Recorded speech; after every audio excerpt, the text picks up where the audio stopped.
lá nos exercícios propostos. Vamos dizer o seguinte, primeira questão, em países onde o clima é muito frio, costuma-se usar janelas com vidraças duplas, como mostra a figura. Coloque a figura aqui do meu lado esquerdo, aqui, editor. Deixa essa figura aqui, para que todo mundo consiga ver. Diz o seguinte, esse tipo de janela é capaz de reduzir em até 50% as perdas de calor. Explique por que isso acontece. E ele já te deu uma cola aí, disse assim, ó, consulte a página 34. Sabe por quê? Porque lá na página 34 tem uma tabela chamada valores de condutividade térmica para alguns materiais. É aquele K que eu expliquei agora há pouco, tá bom? Na aula anterior. Então diz o seguinte, tem aí uma janela, tem duas camadas, tem duas placas de vidro, de um lado e do outro. E entre elas tem o quê? Ar. Tem ar contido entre essas duas placas de vidro, tá bom?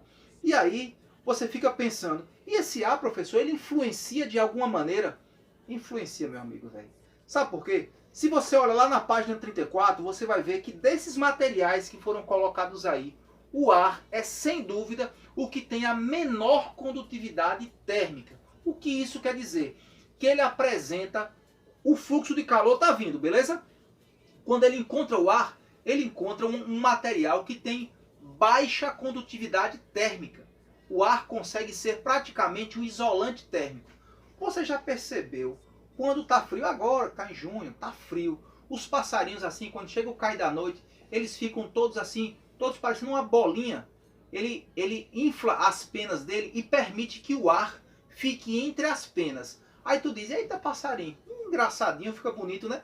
O que ele está fazendo ali é justamente o que tem nessa janela aqui. Ele está permitindo que haja ar entre as penas dele. Porque esse ar contido ali entre as penas, assim como o ar contido entre essas duas vidraças aqui, serve como isolante térmico. Beleza? É bem simples, inclusive esse é um conhecimento que o ser humano observou lá na natureza e disse, se o passarinho faz e dá certo, com certeza aqui na nossa engenharia civil também vai dar certo. Então é por isso. Vamos agora para a terceira questão. Beleza, beleza. Já achou aí a terceira questão? A terceira questão diz o seguinte. Geralmente as panelas têm seus cabos metálicos revestidos de madeira ou plástico. Por que colocam esses revestimentos? Meus amigos e minhas amigas, a panela, a parte ali que recebe o alimento, ela normalmente é feita de um material bom condutor. Por quê? Porque você espera que o calor que é fornecido ali pela chama do fogão, que ele vá lá, passe com alguma facilidade pelo fundo da panela e aí consiga cozinhar o seu alimento. Mas você também não quer que ela fique toda quente, porque tem alguma parte ali da panela que você precisa manipular. Não é verdade? Então é por isso que no lugar onde o ser humano vai tocar ali na panela, normalmente tem algum revestimento. Ou ele é de plástico, ou ele é de borracha, ou ele é de madeira. Ele é feito de algum material que seja um mau condutor térmico. Algum material que tenha baixa condutividade térmica. Professor, eu procurei lá na tabela, na página 34, e não achei, por exemplo, achei a madeira, eu vi aí que a madeira realmente está lá embaixo, ela tem uma baixa condutividade térmica, mas não achei o plástico na tabela. Meu amiguinho, dê uma olhadinha aí mais embaixo, tem 3 pontinhos para você ler, né? Diz assim, ó, nos sólidos não metálicos, como vidro, borracha, lã, gelo, por exemplo, a troca de calor também é baixa, tá bom? Então veja, note, normalmente os sólidos que são metálicos é que são bons condutores de calor, tá bom? Então os sólidos não metálicos, como por exemplo borracha, madeira, o que mais, Paloma? Plástico, essas coisas têm baixa condutividade térmica. E é por isso que nesse lugar onde você vai pegar lá, ele tem esse revestimento, tá beleza? Agora vamos lá para a 8ª questão. Tranquilo, achou a 8ª questão aí? Lá no finalzinho da página 35 diz o seguinte. Por que, para mexer continuamente com um alimento de cozimento demorado, deve-se usar uma colher de pau? É verdade.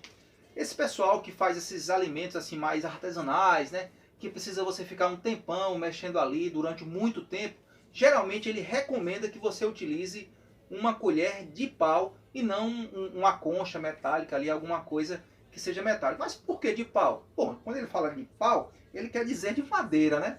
E se você olhar lá na página 34, novamente, você vai ver que a madeira, ela tem uma baixa condutividade térmica.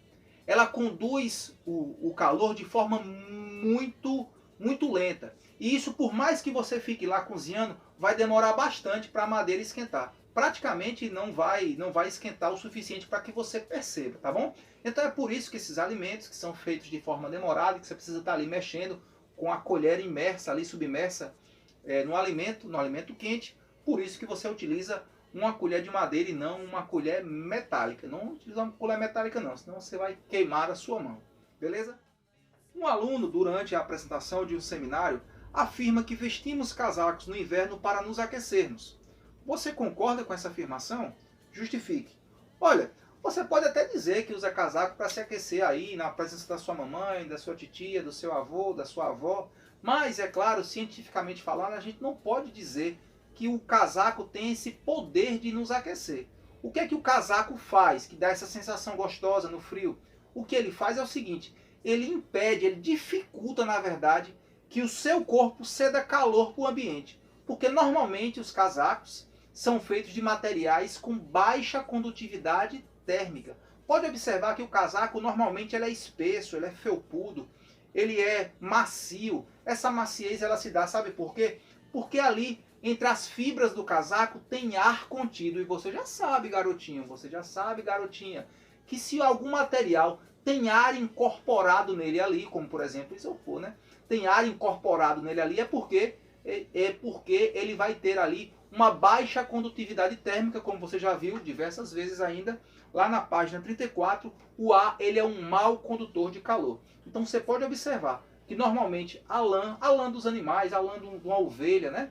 Esses países onde o clima é mais frio, normalmente os animais têm uma pelagem bem espessa, para que o ar fique incorporado ali naquela pelagem e dificulte a troca de calor do animal com o ambiente. Então o casaco ele tem essa função, uma função semelhante a essa, tá bom?